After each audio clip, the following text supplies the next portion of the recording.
Okay, and we are running. Hello, my dear friends. Operator Starsky here, together with Dr. Alex Fergusson.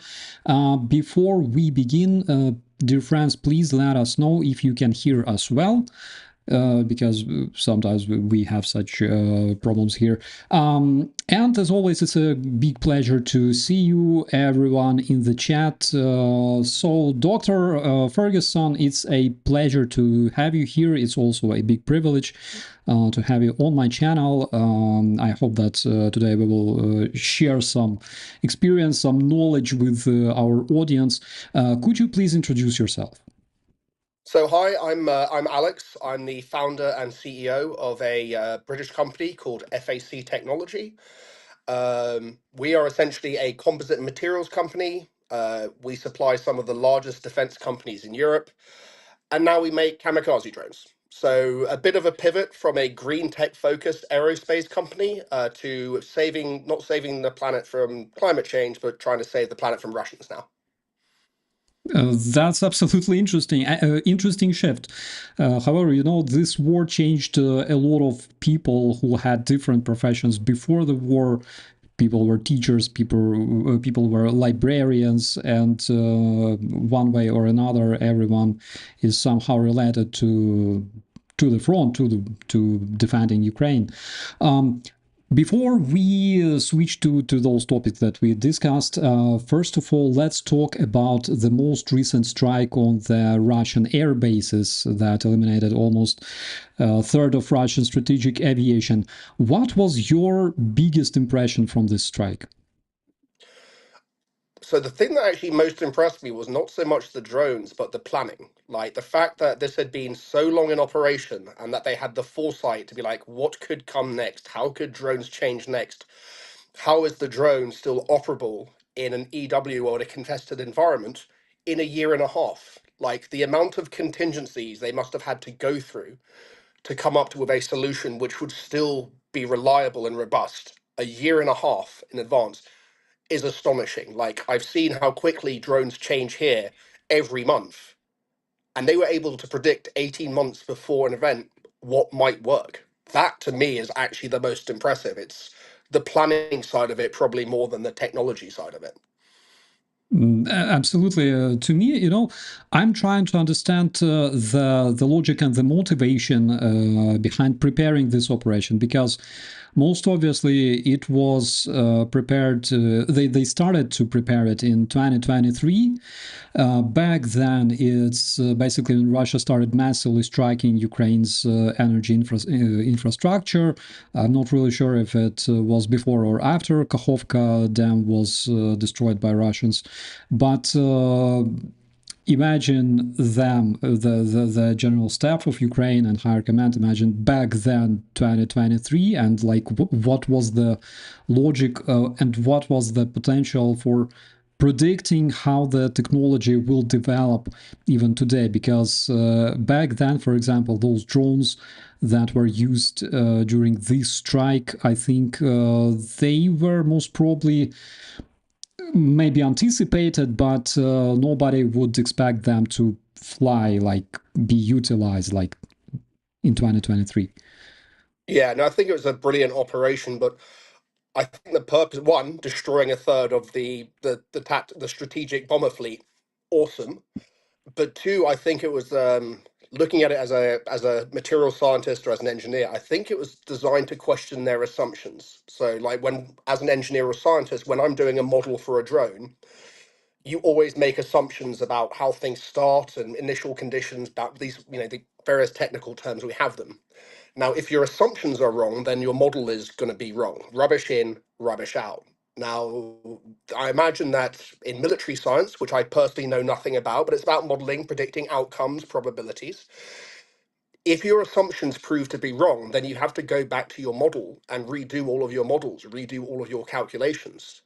Now, if the Russian general staff have to go back to all of their calculations for their strategies, their battle plans, because they have been proven wrong, which I think is reasonable to say is like, I think most Russians would assume that the Russian military, second most powerful military in the world, would be able to defend its air bases deep inside Russia.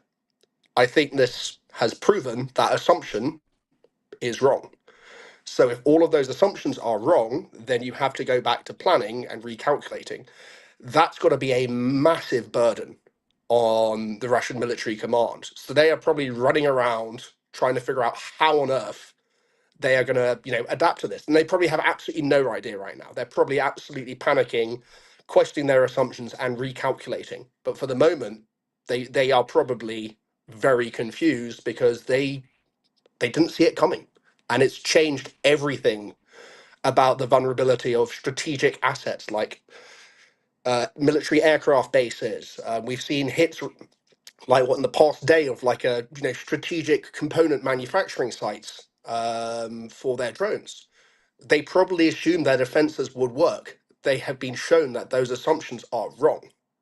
That's that's going to be a bad day at the office.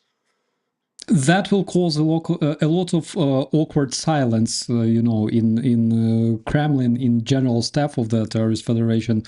I bet it will. But we can see a similar picture in Ukraine because Russia is scaling its production of drones, and Russians don't care about striking, like Ukraine does, like striking strategic facilities and strategic targets specifically. They just hit everything, like people and everybody else. What does Ukraine need in order to adapt to this? Because we will see this scaling of drone production and the numbers of drones that are launched at targets from Ukraine's side, from terror Russian side. What do we need to adapt to this? So there are a couple of things. So Russia, in some ways, does have an advantage with their centralized procurement system. They can do things at huge scale um, because they can invest in large. Well, they thought they could invest in large scale production lines. They might be questioning that after the past couple of days. But yeah, they have the advantage that they can produce and manufacture at huge scale. We've seen this with like Shaheds. I did forensic work on the initial batch of Shaheds from Iran, which was so badly made, we struggled to understand how bad they were made. But we have seen how much of an improvement there has been with the new Geran drones. The quality is just vastly superior. If you look at the manufacturing line, that is a modern manufacturing line. They are using modern manufacturing engineering technology. They are a larger economy, frankly, than you. So the question is, how does this work? Well, Great Britain, Germany, Italy, France, the Nordics, put those all together, that's pretty serious. So maybe this is where your friends get a grip and we start assisting you as with our industrial base. So maybe we start manufacturing Ukrainian drones in the UK, in Germany, in France, and then ship them back to you where you can adapt them to what you need that month. Sorry, my front door's just going. I'll be back 1 second. Dear friends, while Dr. Fergusson is a bit busy, please don't hesitate to ask questions. Later, I will select them in the chat and we will ask those questions to our Yeah. guest. Sorry about that, but to give one example, so the second time I ever came to Ukraine was to speak to your Defense Sciences University, your Ministry of Defense. And then I went around to look at some fixed wing drone manufacturers. So, reconnaissance drone manufacturers, which are made out of composite materials, my area of expertise. And they wanted me to have some advice in terms of how they could improve the efficiency and the speed and of production. Now, one of my employees did a PhD at Imperial College in what's called automated fiber placement.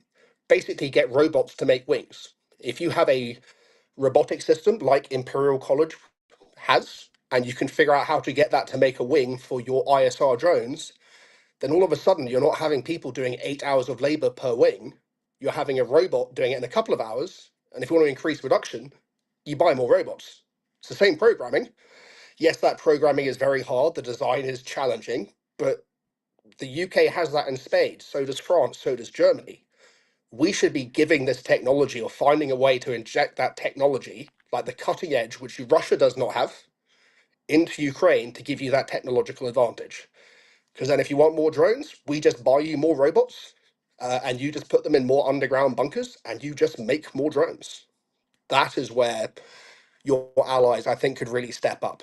But unfortunately, I'm pushing, but I'm not really seeing concrete actions on that. But I'm hearing positive words. But once the money and the action is there, then then my work is done for the day on that matter.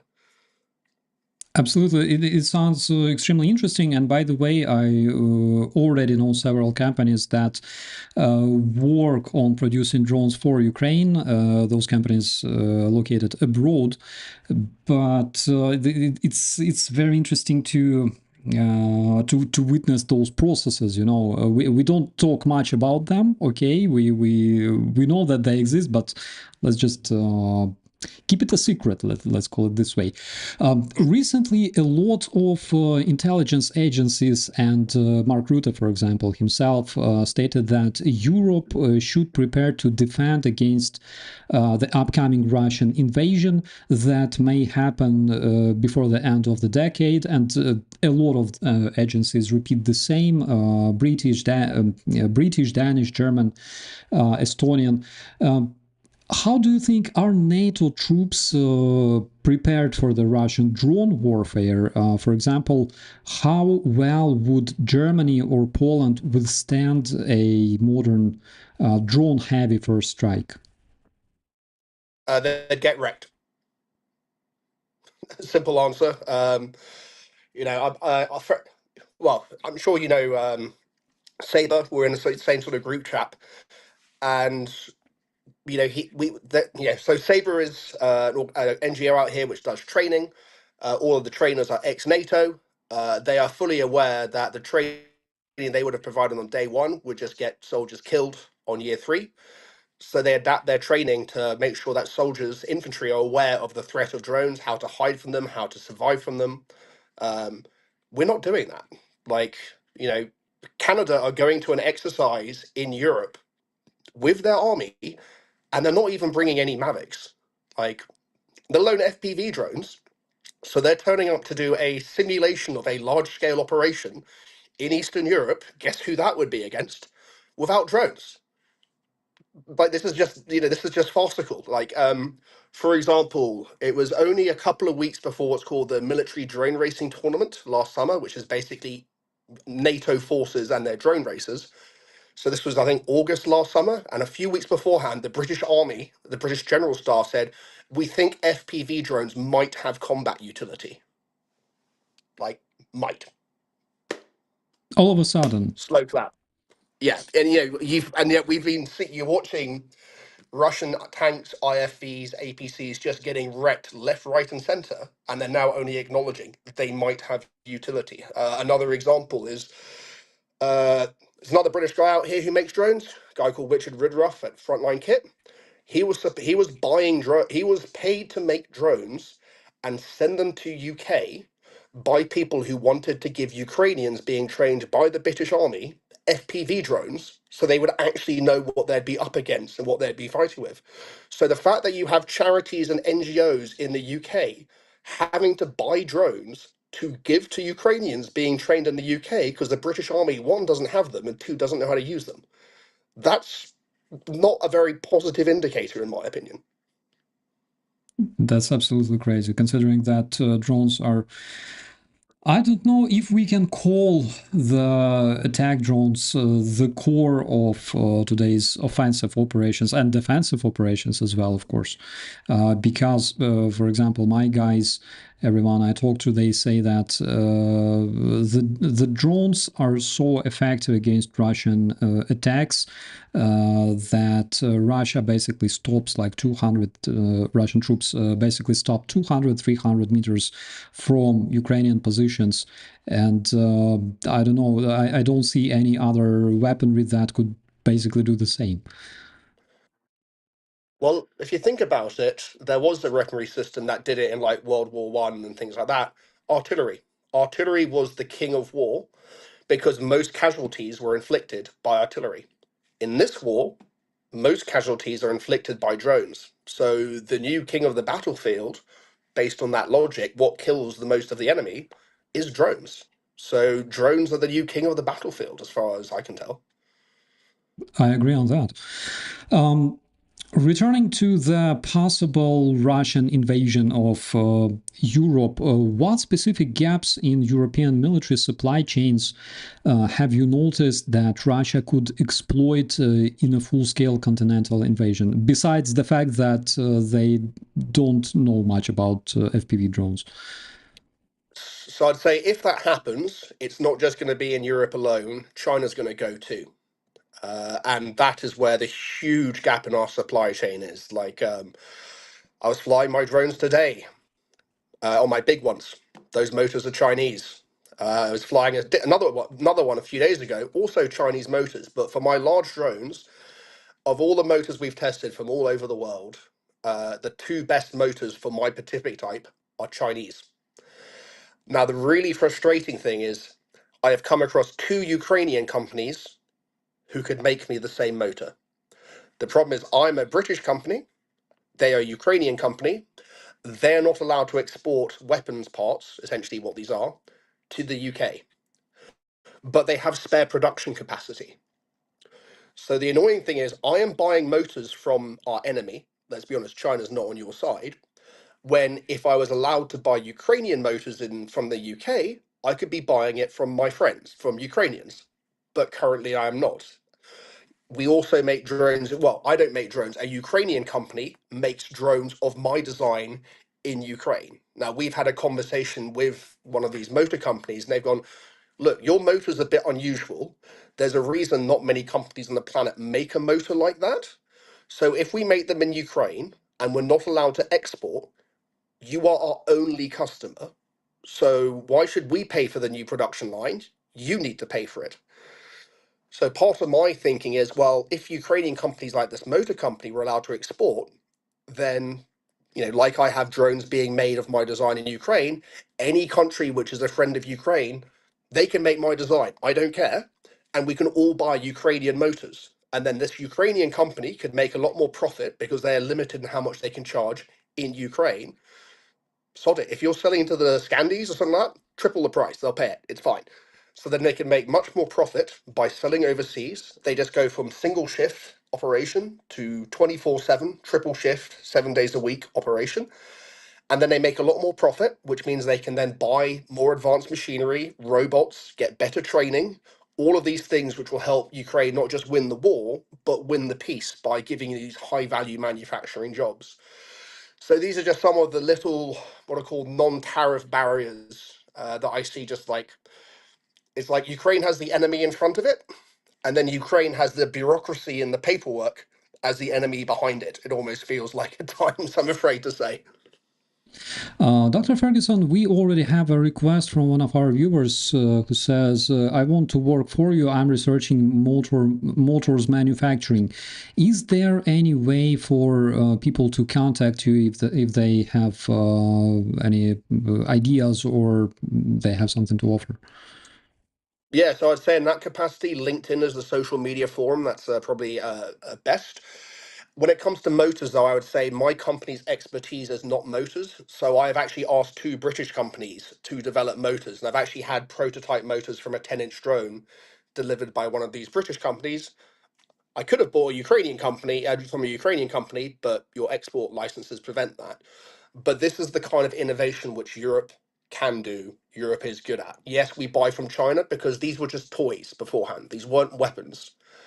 Now that this is a war, now that we need weapons, and now that we shouldn't be arming our enemy, we should find a mechanism to make drone parts in Europe. And I think that is coming. I think Western procurement, NATO and friends realize that this is a strategic level threat to our very way of life and are trying to change the way things are procured such that, yeah, let's buy a European or British made motor, or ideally Ukrainian made motor, because you already do it, they work.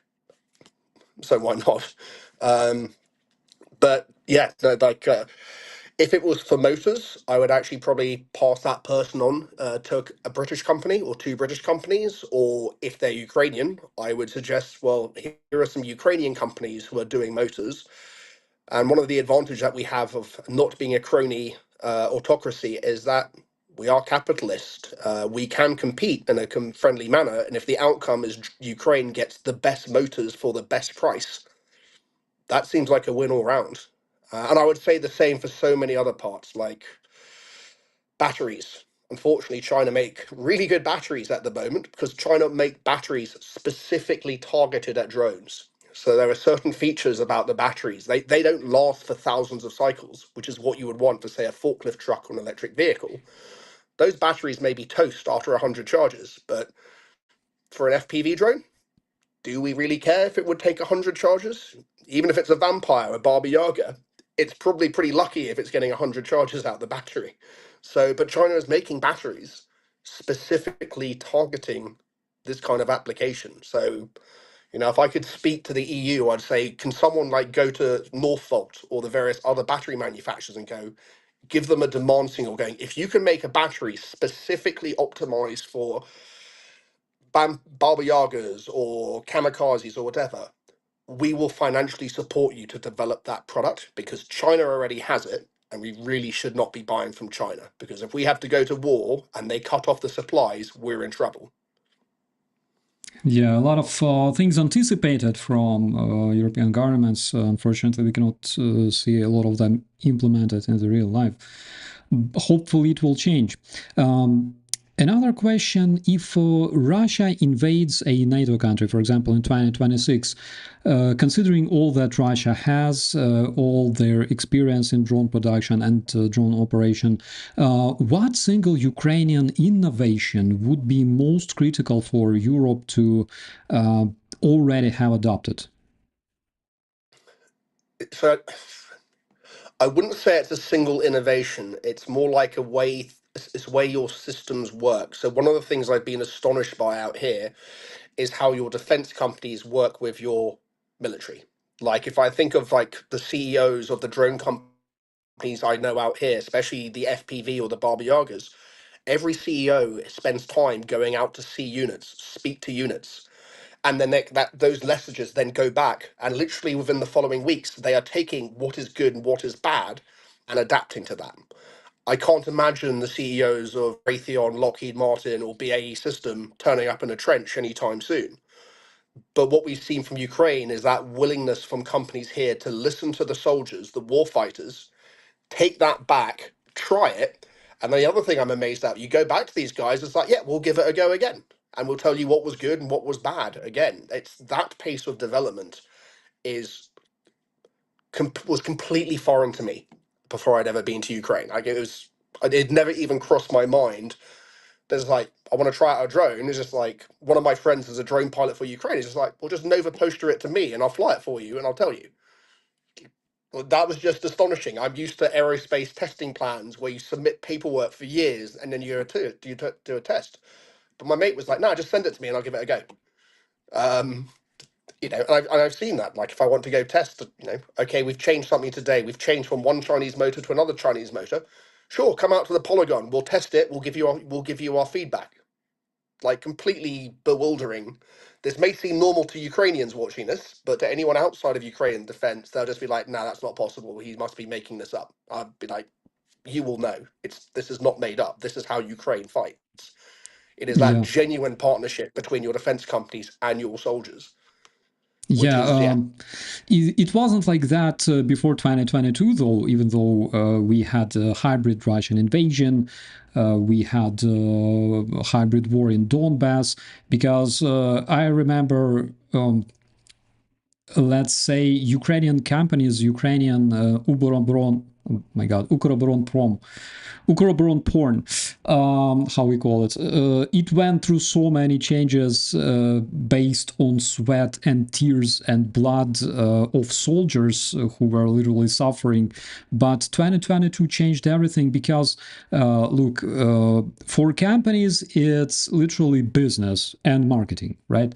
For soldiers, it's the matter of life. But in Ukraine, where both soldier and the CEO of the company, they both live in Kiev, that has been bombed every single night, that is a different question. So unfortunately, the only possible way for Ukrainians to come to such conclusion, to such way of cooperating between the companies and the army is unfortunately the war. and it should not be like that, of course. Yeah, well, I mean, the reality is, for the Ukrainian defense companies, it's a matter of survival for them too. If Russia wins, they don't have a, they're gone as well. That business is dead. That all of the knowledge that was built on it is dead. So it's a visceral thing. Yeah, they're not at the front. They're just getting bombed in the rear, and sometimes their factories get blown up. Let's not forget that. So it's real.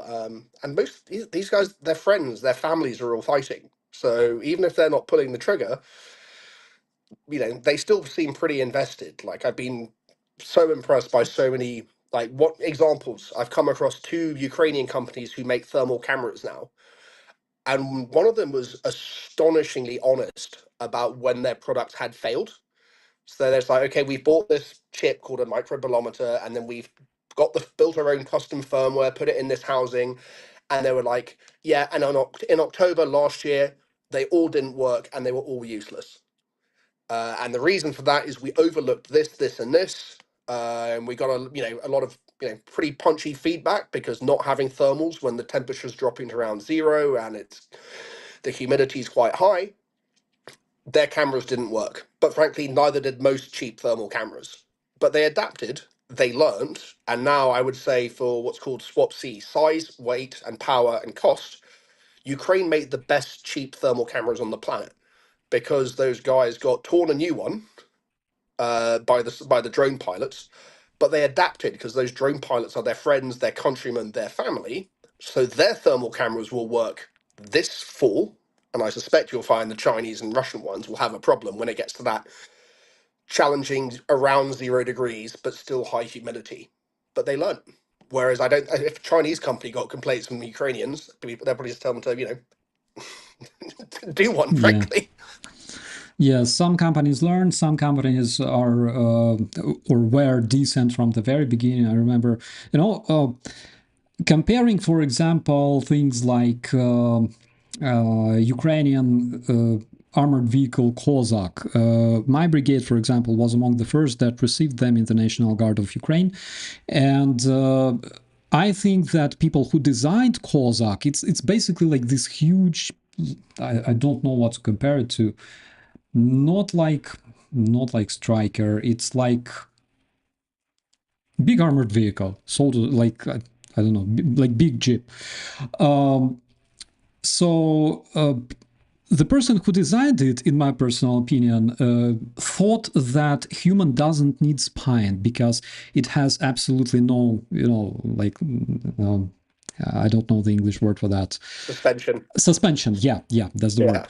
So it literally has zero of this stuff, and it was bad. Then the Varta came, it was really good, even though it was big. Construction Bureau Luch, I remember the guys that designed Stugna P, the Ukrainian laser guided missile. That was fantastic, and I remember the guys, the engineers who came to our brigade all the time to teach our guys how to operate it. Again, they were among the best people I know personally. I was a press officer, but I learned a lot from them, and they taught our operators. And one of the coolest things about them was that they it was before the full-scale invasion, like couple years before, but every Stugna that was damaged in the field, they repaired it for free. At this point, I'm not sure, because the scale is a bit different, but back then it was like for free, and those guys were absolutely amazing. So there are good examples and bad examples. But speaking of drones, how do you think could drone swarms, to be precise, could they become the so-called Iron Dome of Eastern Europe, or are we overestimating the tech and underestimating Russian adaptation, because Russians are adapting very, very fast? So unfortunately, I'm going to have to quote a Soviet on this one. Quantity has a quality of its own, as Stalin said. So yeah, it sucks when Kinzhals or various other missiles and things come in, but what do they send most of the time? Cheap heads. But also, what have we just seen? What Ukraine did with less than $1,000 per unit FPV drones. You cannot be firing interceptor missiles from something like Golden Dome, as Donald Trump's crazy idea is, or Iron Dome. It's just like that is a system that was designed to defeat a specific threat. It was designed to defeat ballistic missiles, cruise missiles. This is a new threat. Um, you need a new response to the new threat.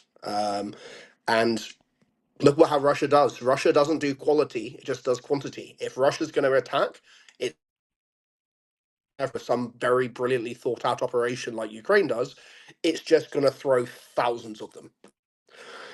So in that situation, how many? I don't even know how many surface to air missiles Britain has. It's probably not public, but I think we probably would run out on the first day if we tried to use our existing surface to air missiles or air to air missile defense system. So the question then becomes, okay, if you need to defend against a drone based threat, what is the system that needs to defeat that threat? And I think the answer is probably going to be drone based. Like this time last year, you weren't seeing drones killing other drones. And then, all of a sudden we saw quadcopters knocking out fixed wings. And now we see fixed wings knocking out fixed wings. So we're seeing drone on drone combat already. It's just with human pilots taking out the big expensive reconnaissance drones. But that's gonna move more and more away from relying on the skill of the pilot, in my opinion, to relying on the capabilities of the software.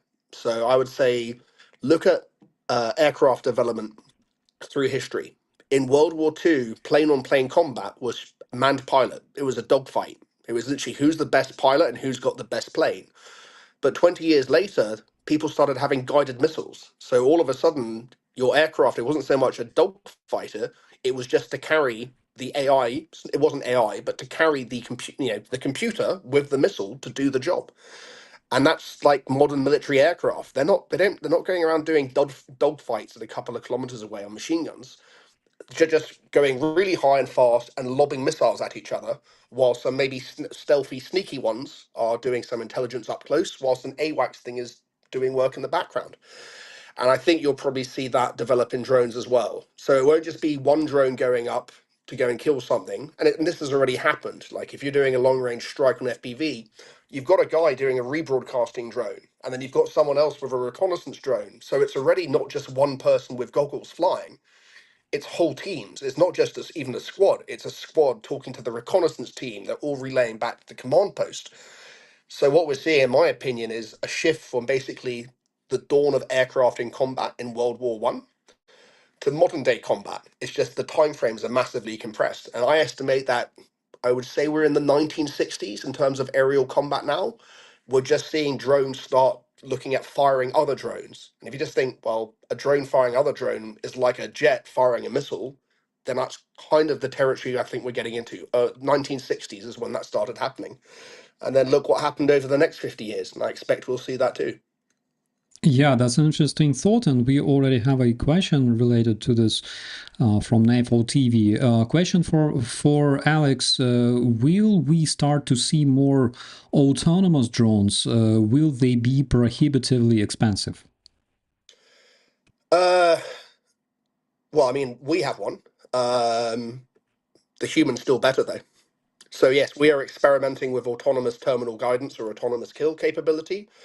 Um, if you look at some PowerPoint videos we have, on the nice day when the weather's good and everything's going great, it looks great. I'm still getting custom fiber optic reels done out here because I go and speak to the units. I see other people doing autonomous terminal guidance, autonomous kill, and you get the feedback from the guys on the ground, be like, nah, actually, we'd rather just like to be unjammable and undetectable because we're on fiber. And what we'd really like is to be able to have such long fiber and such a good drone that we can just hit the Russians at a distance where they can't hit us back. So we don't have to worry about being hit. If they're sat 15 kilometers away, but my drone can do 30 kilometers, I don't mind piloting it because the human being's capable of doing stuff the AI can't. Like you must have seen videos where like a pilot has literally flown into a warehouse, is looking around at like the different vehicles there, and has gone, oh, that's a logistics truck. Oh, it's full of explosives. I'm not going to hit the expensive tank. I'm going to hit the logistics truck and just kill everything.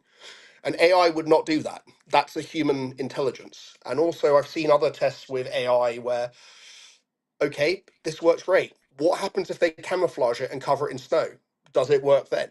Like, how fast can they adapt the appearance of the vehicle to render your targeting system ineffective? Yes, you can retrain it and adapt it, but a human pilot, will adapt far quicker. So, unfortunately, this is why I think Russia made the right technological bet by betting on fiber optic drones with a human pilot, whereas a lot of Ukraine's friends were just like, nah, we're going to do AI, we're going to do all of this cool stuff. Because, well, once again, my opinion is that they were focused more on the future economy because we have no strategic clarity. Like, what is the strategic vision? No one has come out and said, we will do whatever it takes for Ukraine to win. People will just say, as long as it takes. For what? Like, that there needs to be a narrative change. Like, if the objective is we must give everything Ukraine needs to win as soon as possible, that will affect behavior. But have you heard that from anyone? I know maybe a Baltic state or a Nordic perhaps, but that's not the strategic messaging I'm hearing. So the levels down are not really translating that. A lot of this stuff seems more like a science project to me, designed to potentially be useful on the battlefield in 5-10 years, whereas what we need is something which is useful in 5-10 weeks. And soldiers, the pilots I speak to say, just give us fiber optic and just give us longer range so we can hit them and they can't hit them back. Absolutely. You worked closely with Ukrainian forces, and you still do. How would you rate UK's civilian readiness for the kind of hybrid warfare that Ukraine faced in 2014 and 2022? Because, again, a lot of recent intel coming from Germany, for example, suggests that Russia will try something like they did in Crimea in 2014 and in Donbass. Do you think British civilians are prepared looking at what's happening in Ukraine? I don't think any aspect of our society is really prepared. But also, it's the nature of our armed forces, which is also why we struggle. Like, our armed forces are incredibly well trained. Like, you look at the amount of months of training a British soldier has versus, say, yeah, I'm afraid to say a Ukrainian soldier. They have huge amounts of training, but that also doesn't reflect something that the Ukrainian army has, which Britain doesn't, which is a civil society army. Like, one of the things that has been so impressive, like, how is it that the Ukrainian army is so innovative? Like, I've met officers of units or sergeants of units who are strategy consultants, IT consultants, science teachers. So unsurprisingly, you put people with a lot of technical skills and intelligence, and their life depends on it. They get pretty innovative pretty quickly, and we that culture of innovation seems to be what is needed on the battlefield now. Now it seems to be that Ukraine comes up with the innovation, which Russia then copies, but that kind of culture doesn't even, that's just not the way the British Army works. We have our doctrine, we have our TTPs, training tactics and procedures. It's like, this is how you fight. Enemy does this, you do this. It's just like, yeah, but what happens if the enemy has a bunch of really smart computer scientists and a bunch of really smart engineers, and they come up with some new drone for like a few $1,000 and it just wrecks everything we have? We have no counter to that. It's just not the way wars have ever been fought, really, that I can think of.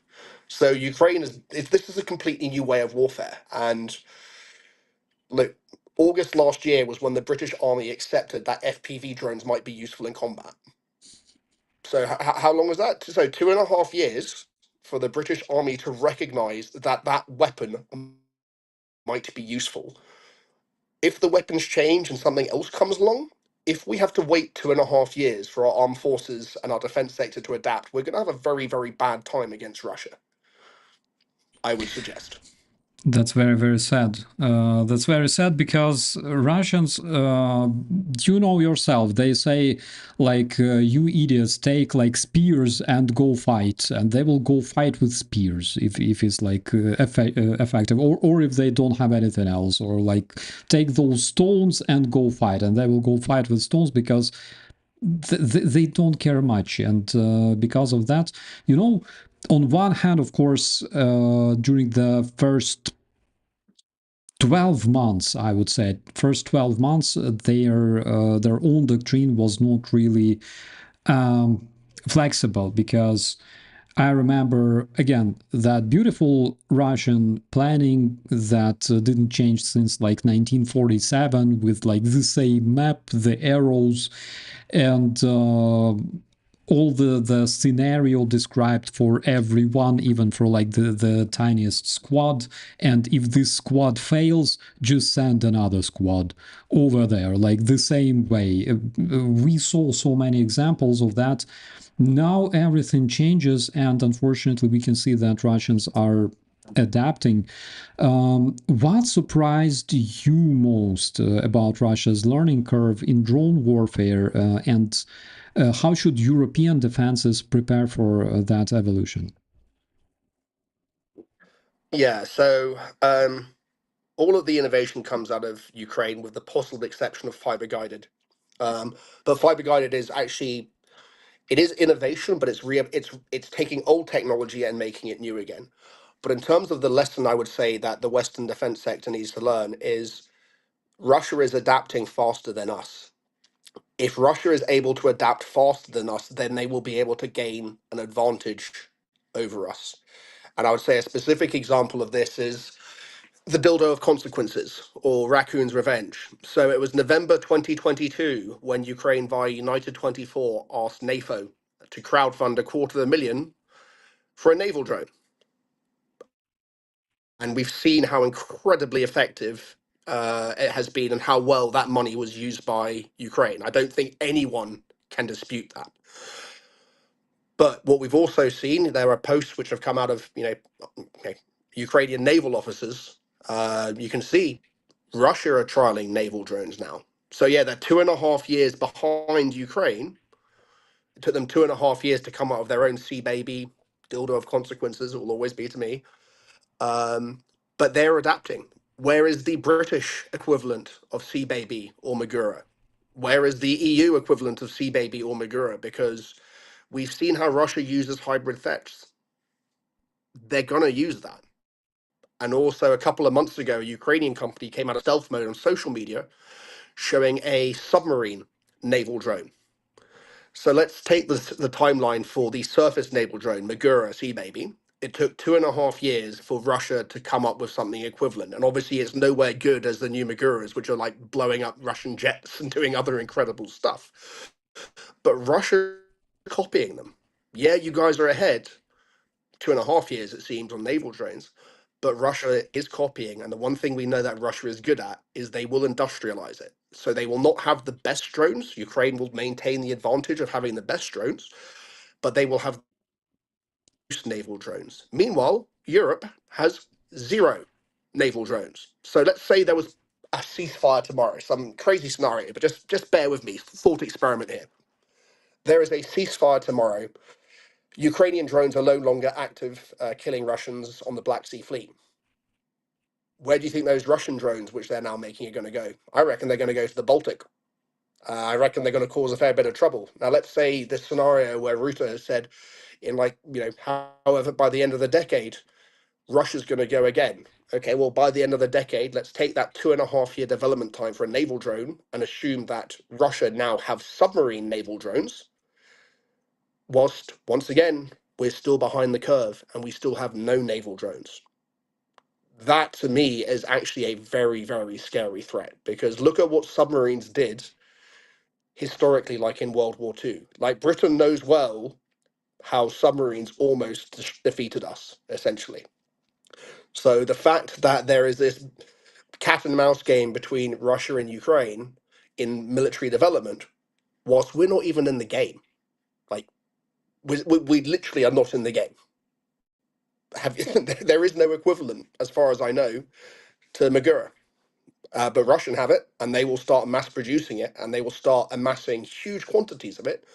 And I'm sure they're going to help their friends in the in North Korea. I wouldn't be surprised if they try and help the Islamic regime occupying Iran. But based on the quality of the shed heads I've tested, they will be rubbish. But yeah, there are some areas where we're not even playing.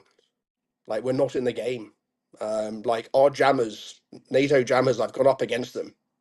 Like Russian drones would have zero, don't even need to be fiber guided. They'd have no problem against them. I've had no problem against them. I wasn't even using my Ukrainian electronic warfare technology. Well, not mine, the technology I get from a Ukrainian company. So yeah, we would get wrecked because they have weapons for which we have no equivalent, and it bewilders and terrifies me that there's not massive pressure on the British defense industry to find a way to work with the Ukrainian defense industry to both mutual benefit. Like, if we could be making Maguras in the UK, like at all of our naval yards, maybe there's an agreement for like, okay, we're going to make naval drones like a Magura. And for every naval drone we give Ukraine, we get to buy one for ourselves. Like, we don't have to, but we have a right to buy it. Something like that seems like it'd be a good idea. Or do it in Ukraine. Like, if Ukraine's allowed to export, all of these factories doing single shift, British government or EU could go to the Ukrainian government, go, hi, you've got these factories, you make these amazing products, like you literally wrecked not just the Black Sea fleet, a whole bunch of other parts of the Russian fleet.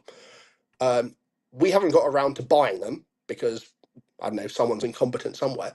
How about we just pay for you to make more of them? And for everyone we pay for, we have the right, but not the obligation to buy one. So that way, the Ukrainian company goes to 2, 3 shift operations. They're allowed to charge a higher margin, higher price. In fact, maybe they should be told that they have to charge a higher price if it's export. And then we start to build up our own weapons base in terms of drones. Ukraine then gets more drones because it's being paid for by its allies. And then collectively, say World War III breaks out, then everyone's got more drones in general.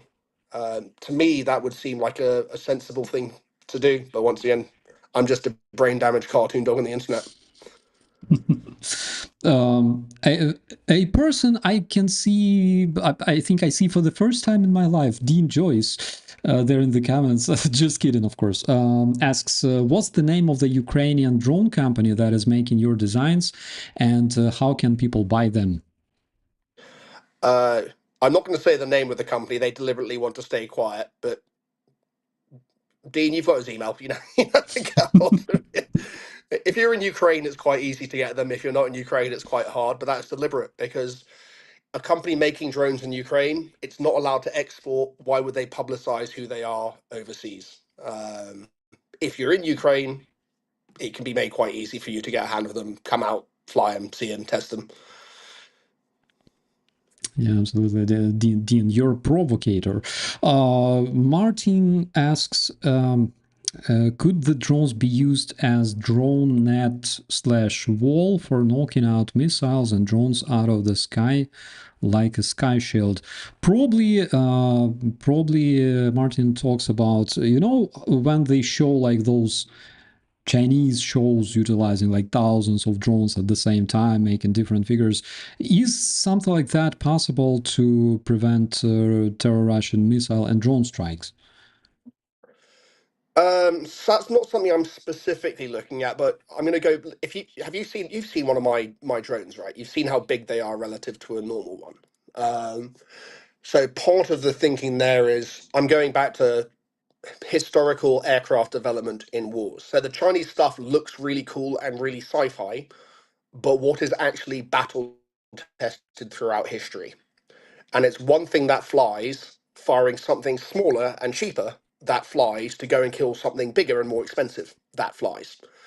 So my view would be if you're going that basis, it will be logical to have larger FPV drones or whatever drones carrying smaller and much cheaper FPV drones. So yeah, it's insane that you can. I remember the first United 24 FPV drone fundraiser. It was $800 a drone. You can get a kamikaze drone for $300 now. But even then, that's like a 7 or 8 inch drone. Well, what happens if you had a much bigger drone with much better cameras, much better comms, much more EW resistant? It's going to be a lot more expensive. But what happens if you could fire a 5 inch drone instead of a 10 inch drone? Then your battery is much smaller, and the battery is the most expensive component. So I think you're going to start seeing more of this integration of multiple systems. Um, the reason I think it's going to go that way versus these Chinese light shows is that's what's worked in war throughout history. That's been the way it's been developed. So I may be wrong. Someone may prove that actually I was that was a dumb idea. But from my point of view, yeah, history may not repeat itself, but it certainly seems to rhyme a lot of the times. So, you know, I'm taking a lot of inspiration from military history, and I would say the same with the Ukrainians, and it goes in the face of a lot of modern conventional defense tech wisdom, like the Ukrainian drones, plywood, balsa wood, paper, and people like hear me wearing this is a toy, this is just a model airplane. And I go, I'm sorry, no. My grandfather flew Wellington bombers mostly in World War II, wooden airplane. His brother, sadly died in combat, flew the Mosquito, by far and away the fastest aircraft in World War II until jets came along. The reason that they were made of wood is because there was a scarcity of skills. Like there weren't, just an army of spare metal workers to make metal airplanes. America had that. So sure, America basically made flying tanks. All of the guys who could do metalworking were making guns and tanks. So we had no people who knew how to do metal, but we had loads of people who made like cabinets and pianos and things like that. It's just like play to your strengths. Ukraine is, large agricultural society, massive sector in terms of like forestry, wood, loads of skilled woodworkers. It makes absolute great sense for Ukraine to have lots of these cheap wooden drones with a huge labor force to make them. And I would say, okay, the Shahed, it's mostly a carbon fiber drone. So everyone go, oh, it's carbon fiber, it's a modern material. Give me a Ukrainian wooden drone any day of the week over a Shahed, because just look at the effect. Ukraine's playing to its strength. Okay, we got lots of great woodworkers. We know how to glue wood together. But the advantage we have is in the technology, because we've got a massive tech sector. We've got loads of smart IT people. We're innovative. So it's like, yeah, the plane's pretty simple, but we've got lots of people to make them. And let's just focus on what we're good at, which is the coding, the programming, and the innovation. And that's what we see. You know, it was like the far side of Russia today that one of their comms factories got hit. Russia's got their carbon fiber Gerans, their upgraded Shahed. They can't hit bloody anything, even though they're made out of modern 21st century materials. Sorry, a bit of a rant there. I completely agree with you, Doctor, because people tend to underestimate the wood, the material, because wooden propellers in modern airplanes, like, I don't know, take like Tecnam P2002 Italian aircraft, they're fantastic. Bianca Super Viking, that was American airplane built by Italian, with wooden wings, with with the cruise speed of like 150 knots or something like that. What kind of four-seater nowadays flies like that and costs less than $100,000? That is insane. And generally speaking, if we're talking about kamikaze drones, I think it's probably like necessary to make them out of something cheap, like we have plenty of like wood, for example, or cardboard, than using materials that require much more money and much more skill to produce. So I think it makes absolute sense. Yeah, but this once again goes back to where your friends could help. Like, yes, um, to make composite materials well by hand is expensive. It is artisanal, and very, very expensive. Like you look at like a Koenigsegg or something like that. It's almost a lot of it handmade. But modern aircraft, like a modern Airbus, it's not made by humans.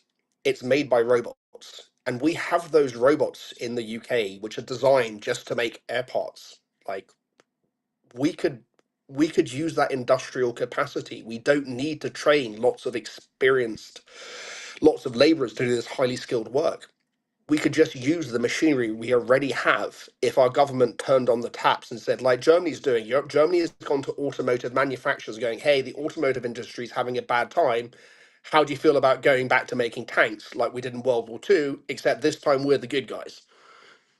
That is an area where I really think that Europe could really help Ukraine. It's like we have these industrial resources. Can we maybe change the rules around unions and stuff? Like I'm sure they're probably factory workers. We go, yeah, I know the rules say I'm not allowed to do this, this, and this, but it's to make weapons for Ukraine.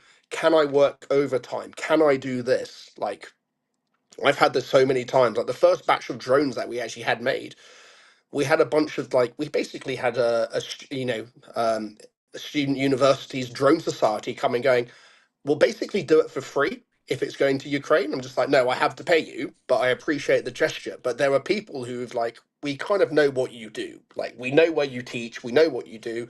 I will come and work for you for free if it's to make drones for Ukraine, which obviously I won't accept. I always make sure I pay a fair wage. But if people were given like, if there was an option for engineers to be like, hey, this is your contract, this is British labor law, maybe there's a way around it such that you can do an extra couple of hours here. You can, you put in, 20 hours here, 20 hours there, but then you use all of that incredible machinery, which you've taken decades to learn to be an expert operator on. And then all of a sudden, Ukraine has the most, the most high performance, exquisite, best designed equipment, which is actually quite cheap because it's made by robots. Maybe that's somewhere where we could help. And people say expensive, but how many composite commercial aircraft have you seen come out of Russia or China? I know the answer is zero, because they're not competitive. Russia and China cannot compete with Europe and America on making cost competitive aircraft. We have the equipment, most importantly, we have the skilled expertise labor and the culture to do it. We just need to find a way to give that capability to Ukraine. And then frankly, that's, if Ukraine starts getting long range stealth bomber drones, which can just torch the Kremlin, then that could have a pretty material effect. And we have the technology to do it. Like, this is not hard if you have invested already millions or billions in the equipment. We have it. We're just not using it, which frustrates the hell out of me, because that is such an advantage that Ukraine would potentially have. Having the access to all of the expert labor, the expert technicians, the academic expertise, which is just sat there idle. If Ukraine could have that, then even if Russia had China's academic powers behind it, they would just get, in the long run, they would just get wrecked by technological superiority, combined with Ukrainian innovators in terms of, God knows what you guys will come up with if someone comes up with some new type of stealth drone. I'm scared to think, given what you managed to do with a bunch of basic FPVs, change the face of how asymmetric warfare works overnight and wrecked a third of the strategic nuclear triad of Russia. It's Yeah. astonishing. Two A-50s. Two A-50s. Russia only had It like was two. 7 of Oh, them I or heard it was something like one. that. Two's even better. Yeah. So yeah. That's crazy. I remember when there was this very first attempt of bombing one with FPV. I think FPV threw like a grenade, dropped a Yeah. grenade on it, on the radar, and it was damaged. Something like that. It was 2022, 2023, but back then it was like crazy news because Russia only had around 10 of those, and now I remember we destroyed something like 3 or 4 already, or something like that. Yeah, I mean, and this was astonishing. Is like, okay, so they realized that their most valuable asset, is their AWACS. Because once again, people aren't doing dog, just telling some other plane to lob a missile in some direction. So basically, they had their eyes poked. They were shown that they could have their eyes poked out. What did they do about it? Well, apparently not enough, because not only is a third of the nuclear fleet wrecked, but the eyes of the nuclear fleet have now been taken out. So, oh yeah, we have our big scary nuclear triad, which they threaten to nuke us with every week, but it only works for part of the day because the eyes are mostly blinded. So Yeah. it's just astonishing that, a couple of years ago, it's like, wow, they managed to hit an A50. And now it's just like, oh, yeah, that's just a sideshow. They've knocked out a couple of A50s. By the way, they blew up a third of the strategic bomber fleet in one night just for banter, kind of thing. Yeah, Paul in the commentaries says that 2 A50s were parked next to each other, which is again genius Russian approach. To when we talk about Russian aviation, that's like a completely different topic. I've heard that they had this program of Sukhoi Superjet that was supposed to be like Russia's most futuristic aircraft, like a jetliner. and eventually they try to sell some to Thailand and countries like eastern countries, Philippines, Malaysia, I think. I don't remember exactly, but they refused to buy them eventually because they found so many glitches in those Russian aircraft, and also several of them crashed during testings and actual flights already. So they decided to just get rid of them. And currently, all the aircraft that are flying in Russia, the amount of failures increased by, I don't remember, like 160 or 200% comparing to 2022. That is absolutely insane. And it's only going to get worse. You know, the lack of access to parts. Is my screen frozen? No, your screen is fine, but yeah, I agree on Okay. that. Okay. Yeah. Yeah, but the lack of access to parts, but not just parts, but also, there are some tasks where you do bring in technicians from abroad to do maintenance and do repair, and this will only get worse as things break down, as maintenance is not performed. It will only get worse. But also the other thing that Russia is not being open about is it's not like having a car where you can skip like getting your oil changed or something like that. I mean, you can skip your oil getting changed on an airplane, but good luck selling it onwards afterwards. Good luck getting insurance to operate it overseas afterwards. So the Russian fleet, even what is still flying, it's basically useless outside of Russia, because who wants to accept a badly maintained aircraft with some unknown history, with God knows what other corruption? That the Russian air fleet basically is a write-off. Even if Russia opened back up, which I don't think is going to happen. Like Russia's, God knows what's going to happen to Russia, but they're going to be a pariah for a long time. But all of these assets, which they still have them on their balance sheet, and say, "Oh no, Russian economy is holding up," is just like your aircraft are basically worth nothing now.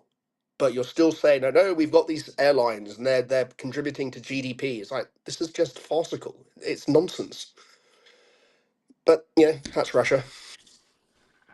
I remember 2023 it was. Putin announced, Huilo announced that because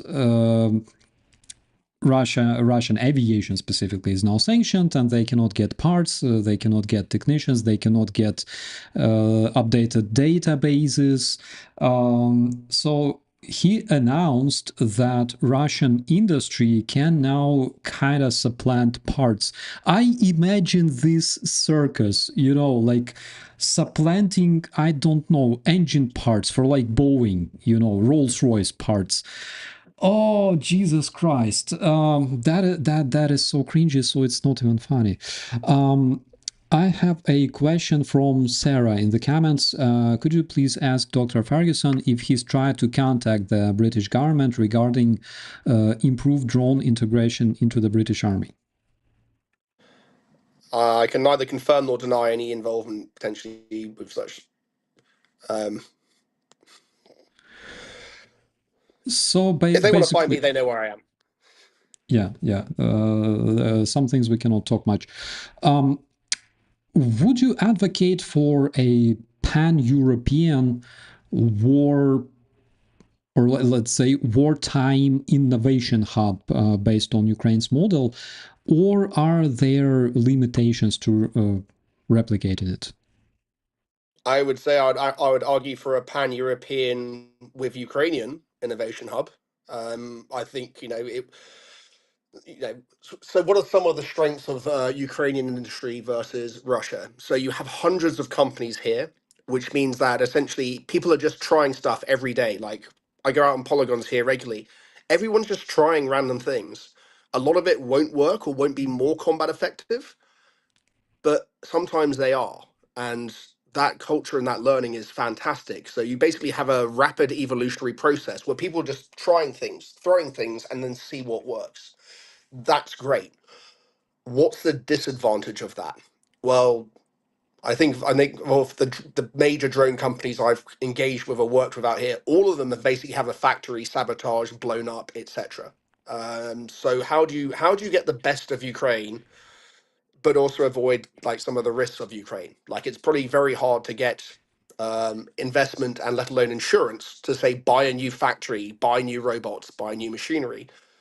So wouldn't it be great if there was some facility on the border of like say Ukraine with Poland, but maybe given how their farmers are, maybe not there, maybe Romania, where you could have like a free movement area? Because this is one of the other problems I've had is it's very hard for Ukrainian CEOs, if they're men, to move abroad. But if they need to get financing, they need to move abroad. So maybe this is an area where we actually look at the Chinese and go, maybe they do some things right, and maybe there can be like a hub on a border somewhere where you can have Ukrainian engineers, technicians, CEOs come in, and also people come in from Europe, but it's on the European side, so you can invest in factories and maybe choose a Nordic country because they will kick off and fight back if a missile goes errant, and they probably would launch a surface to air missile if something goes near those factories.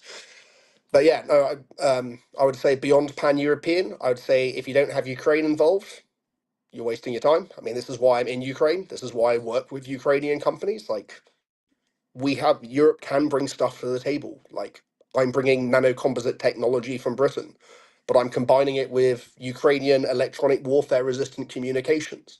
I'm combining it with the feedback on the guys here. So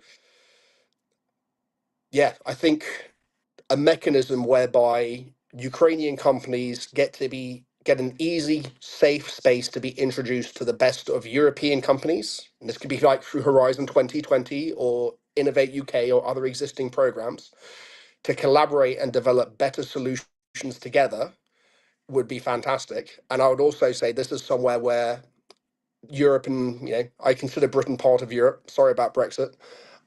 This is where some of our investment from the government could really come in well. So the reason Britain spends so much money funding research and innovation is they know how much return on investment they get. It's like for every pound we spend, it's almost like a tenfold increase. I think it might be eight or something, depending on what year it is.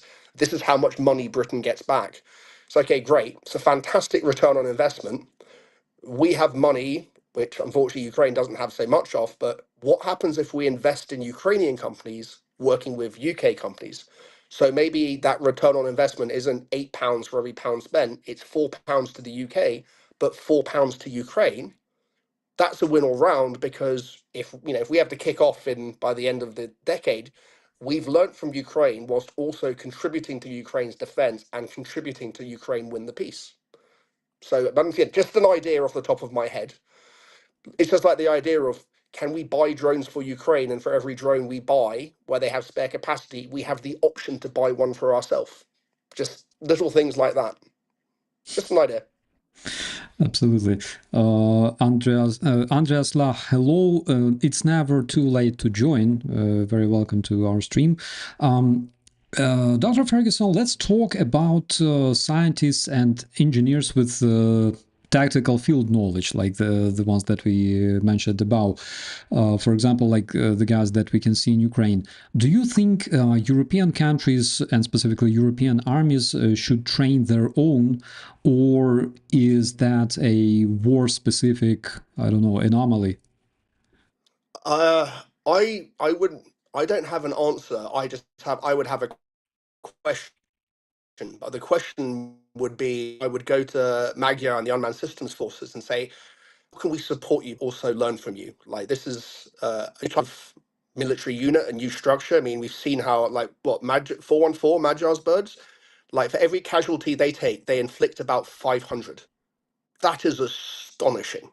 Like that is the sort of lessons that we should be desperately trying to capture and learn. Like I can't. That is just that's almost like someone's going up against an army from the 10th century with like an Apache gunship to get that kind of kill rate.